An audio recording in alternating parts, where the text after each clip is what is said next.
Technician Pay Reality Check. Are they really underpaid or missing the bigger picture? Join passionate automotive trainer and coach Andrew Uglow as he tackles the most common technician complaint: I don't get paid enough.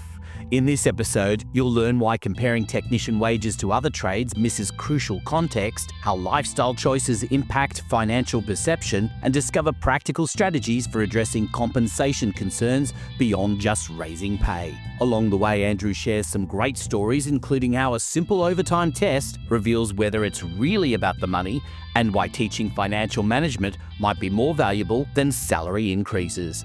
I'm your co-host Anthony Pearl, and this is the Frictionless Workshop podcast. Let's get cranking.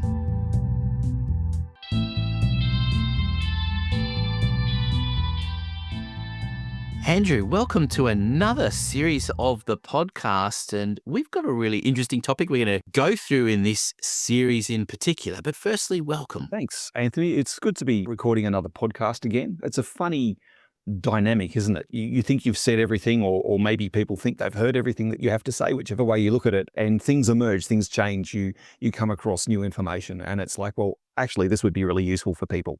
It's always interesting because there's always more. And I think exactly what you just said, suddenly there is this different perspective, or there's something that you've covered, and we get the feedback as we've had to explore things in a different way, in a different light. So I think in this series, we're going to really take the technician's perspective, aren't we? We're going to really have a look in a lot more detail and things that might be impacting them. Sure. So when customers come into a business, so if I'm a service manager, a workshop owner, customers come into my business, they come into, essentially what they do is they come into, within my business, invest in the reliability of their car. That's why they're there. And they do that by purchasing parts from me as the workshop or the workshop manager, and purchasing skill from the people that I employ. And so when something isn't right with the customer's car, we end up with a customer complaint. And so it usually forms into one of two types of complaints. My car is doing something that it shouldn't, or conversely, it isn't doing something that I was expecting it to. And so we collect the data from the customer and we go through a diagnostic process. And perhaps one of the more common diagnostic processes is the 6-step troubleshooting process. If you're not familiar with that, Google that stuff. It's a pretty good process. And we then go through and unpack and discover what's actually going on with the vehicle. Because very often what the customer's complaint is a symptom as opposed to the cause of a problem. And so what I wanted to do for this series is I wanted to go and take that same frame and go, well, have we ever actually sat down and done some diagnosis, some 6-step troubleshooting, if you like, on the technician's claims and complaints that they give us by way of feedback? And if you're a workshop service manager or workshop owner, you'd be familiar with the complaints that technicians do. And so I've collected a bunch of the most common complaints that pop up in training. So working with technicians quite regularly, which I thoroughly enjoy. And this is the sort of stuff that just comes up in either, the casual conversations, or like we'll be talking about, technology on car, and this will emerge out of the discussion. I think it's a fascinating point as well to kick this off, is that you as someone independent coming in get to hear things that maybe the owners and the managers get to hear, but only in a different way. Whereas the willingness to share in this way is quite informal in many respects and allows it to be free flowing. And I think it allows you to then take a perspective and really address it. And I think that's what we're going to do in this series. So I think it's done with a lot of great insight. Yeah. And the technicians, because I don't employ them, they don't work for me. I don't have a stake in their financial performance. Like I definitely, as a trainer, as a coach, I definitely have a stake in seeing them be successful without question. And at the same time, they can tell me anything and there's no repercussions. There's no, you're fired, or you can't say that, or we have to work within the bounds of good HR policy for sure. But the genuineness with which this is expressed is really, really quite powerful.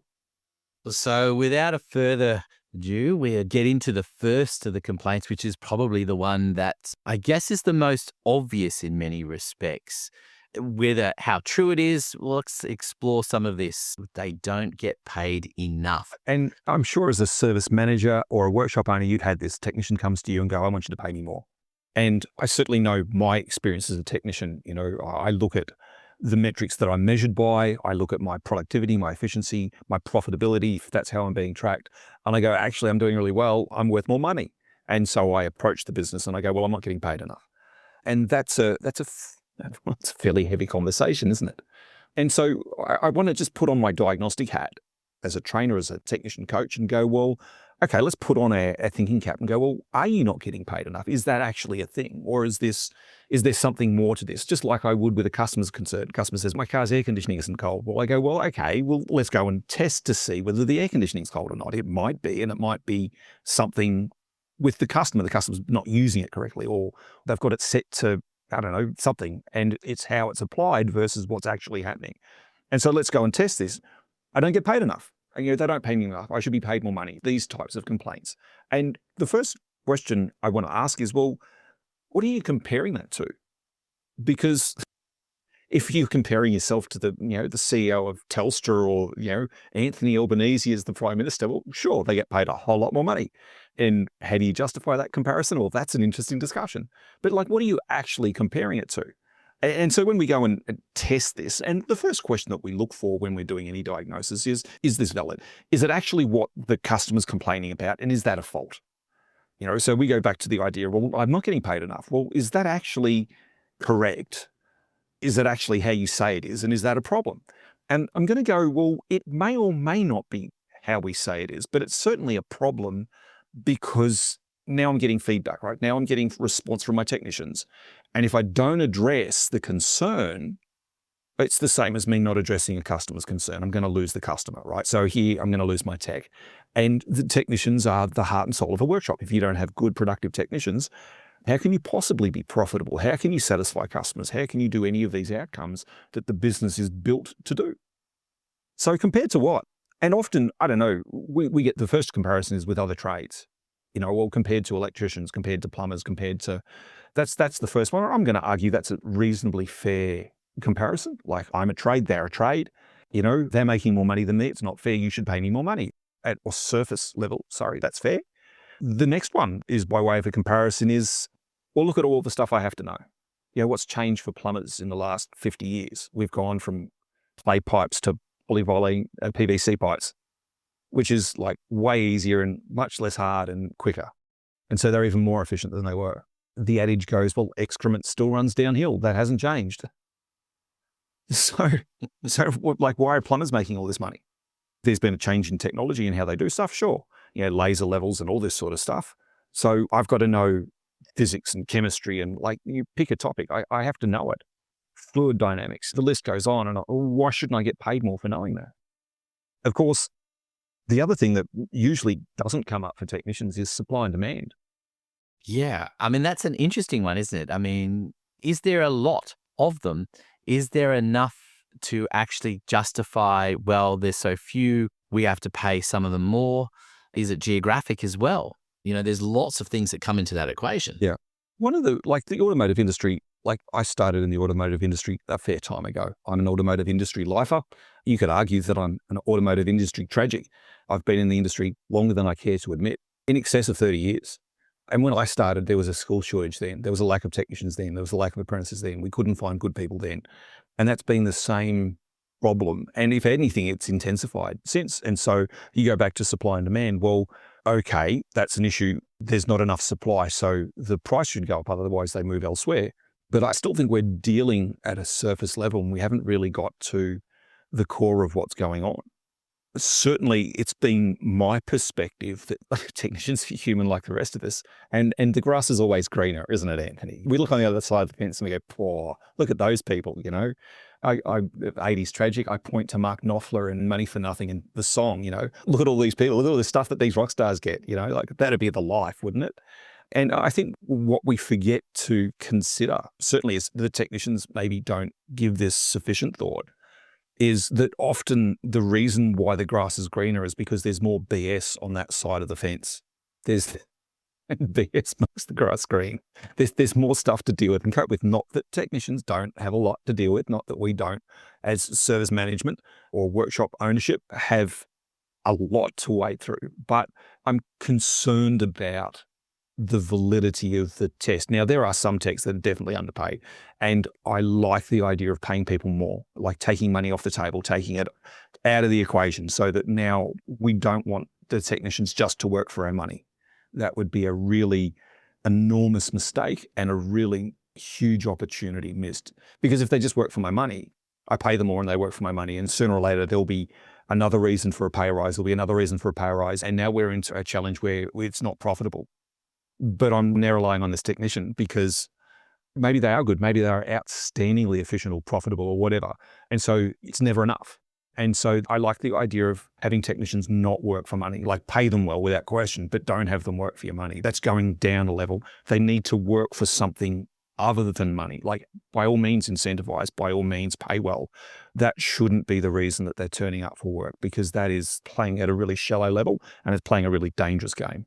Because someone will tap them on the shoulder and they go, "Hey, Anthony, how about you come to work for me for another, $5 an hour or another, $100 a week or whatever it is." And techs will move for that. The Frictionless Workshop podcast is brought to you by Solutions Culture. For details on how to get in touch with Andrew, consult the show notes below. And don't forget to subscribe so you don't miss an episode. Now, back to the podcast. Yeah, particularly when you've got, a cost of living crisis and regular differentiations in interest rates and all of those things that are happening all the time. If, as you say, the focus is on the money, then you take away the focus from the job. Yeah, absolutely. And I go back to, and I think this is something that the automotive industry as a whole is starting to get back to, but has dropped the ball like quite badly, is that it should be about professionalism. Like, they should come to work because they're proud of their trade. They're proud of their reputation. They enjoy the challenge. They're looking forward to contributing. Asked a class full of technicians, I said, "How many people's lives have you saved?" We had a variety of different people. Some are still in their apprenticeships. They were late third year, early fourth year, and other people have been in the trade for 10, 15 years. And I said, "Well, how many people's lives you've saved since you've been in there?" And it was the Microsoft Blue Circle. It was like, I've never even thought about this. This was something that I'd never even considered. And I said, "Well, you just come up with a subjective number. How many cars have you worked on? How many cars have had problems? How many times have you, found funky tires, brakes, suspension, whatever it is, engine issues, whatever, cars coming on tow trucks that otherwise weren't functional, that because you did the job properly, this person now drives a safe vehicle versus a dangerous vehicle. How many lives have you saved?" And I go, this is why you want to be coming to work for me, because we save people's lives. We delight customers. Like, don't get me wrong, we'll pay you well to do that. And at the same time, the business needs to be profitable. There's a balance here. There's a sweet spot for both the tech and for the business. And so the idea of working for money, I think, is really bad. Interestingly enough, that the guys that have been in the trade for longer, like 12, 15 years, they were in tens of thousands of people that just subjectively they go, I would have to be tens of thousands. I calculate how many cars I've worked on, calculate how many have had serious issues, and even semi-serious issues. It would be tens of thousands of people. So if you think about, even if you didn't kill someone, that resulted in a collision, or that resulted in think of all the stress, all the money, that's a very impressive number. And that was just one room full of people. So why aren't we working for that? Why isn't that on the list of things? Why isn't that part of my motivation as a technical professional? Opportunity to improve. Yeah, it's a really interesting situation, isn't it? If you can then take the money off the table, the question then becomes, is that motivation actually there? What is the underlying cause for them asking for more money? Because is it really about the money, or is it about other things? Right. And so the way you would find this out is you would test, right? Just like you would test, is the air conditioning really cold? Well, I would run a test. I'd use a thermometer. I'd use a test to see if the air conditioning was cold. Okay. So the customer, in this case, our technician, says, "You don't pay me enough money." Well, let's test that. And so let's go, if I gave you more hours and paid you at an overtime rate, would that be okay? Because that's going to give you more money, right? Sure, the government are awful. I won't use the word just because I'm trying to use polite language. They're not getting a Christmas card from me anytime soon. They're just not. Yes, I think they have opportunity. The dangerous part. Oh, Dave, if we start talking politics, but I think everyone hears you. They don't make it. Right. And so they definitely don't make it. Right. And so for the tech, the government sticks into their pocket for quite a significant sum, and you start going, well, actually, is this worth it? And the flip side is, if you want to go and do that equation, like, that's a whole nother frame to look through. So as a business, I look at the cost of labor. So I pay the tech, and then I pay the super, and then I pay my payroll tax. And so the cost to me for this technician's labor is really quite high versus what the technician's getting in their pocket. And so I have to charge out a cost rate to the customer. So the customer's paying for all of this. Because at the end of the day, if the customer can't afford it, well, what do? You walk, take public transport. I don't know. What's the alternative? And so I have to charge out at my cost rate, but I'm paying my technician at the other rate, but I'm not making all of that money in the difference. The government's sticking their hand into the tech's pocket, into the customer's pocket, and into my pocket. And I'm very confident that there's a word that begins with B that would describe what that is and ends in artistry. But, and I get the point of taxes, but how far's too far? So we start talking about the commercial elements here. This becomes a very difficult conversation. And so I've asked these questions for technicians. Okay, so you're not earning enough money. You don't feel you're being paid what you're worth. Got it. What if we pay you overtime? Oh, no, I don't want to sacrifice time. I don't want to be spending more of my time working on cars because I've got backyards to do, or I'd rather relax, or hobbies, or whatever I want to do. And so we end up in, well, is it actually about the money? Is that really, because it was about the money. If it was purely dollars, you'd take the overtime. I certainly know I did as a tech. There's overtime, sign me up. Can I do more overtime? Sure, I get handled by the tax department without question, but that's why the tax department exists, isn't it?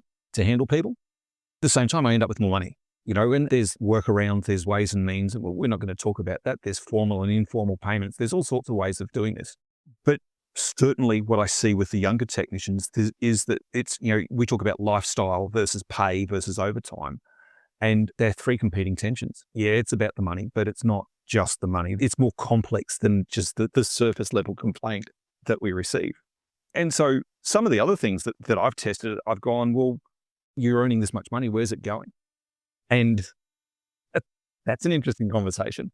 Okay, so you're single, or you're in a partner with a mortgage and or kids. Where's the money going? And certainly for the younger guys that are maybe in relationships but not out of home yet, or shared accommodation or something like that, how much do you spend on food a week? And it is eye-watering, the money that gets wasted. And coming from a part Scottish family, so one side of my family was part Scottish, and they're very in touch with their inner Scotsman, deep pockets, short arms, all of that. My inner Scotsman has a moment. It sort of goes pale and slumps against the wall and collapses. You're spending how much? And so I go back to the complaint. Okay, well, is it really about pay, or is there something else at play here? And I asked the question then of service management. If they're managing their finances badly, well, paying them more money isn't going to solve the problem, right? That's just a self-perpetuating loop. They get more money, put it away on stuff. There's no planning, there's no responsibility, there's no acumen around finance. So we're just going to start another cycle, aren't we? And so I ask it, is it worth going, well, how about, rather than me paying you more money, how about I pay for you to go and do a class on financial management? How would that sound? Because I can claim that on tax, right? I can call that workplace training, and you get to learn how to manage your money. And so now you're actually not spending your money up against a wall. You're actually got some sense, some logic, and some reason around it. So I go back to the question, well, is it really just about the money? Because it could be, you might be underpaying, but is it that? How do you know until you test? Thanks for joining us for this deep dive into technician pay reality. If you found this diagnostic approach to compensation issues valuable, you're going to love what's coming up next. In our next episode, we're shifting from dollars to dignity as we tackle the complaint that technicians don't get enough recognition. Andrew reveals why your best people feel invisible and shares groundbreaking research that shows exactly how much positive feedback transforms workplace culture. Plus, we'll explore why promoting your top technician might be the worst decision you've ever made. Don't miss the recognition revolution coming up soon, so don't forget to subscribe so you never miss an episode. This is the Frictionless Workshop podcast, produced by podcastdoneforyou.online. All details in the show notes.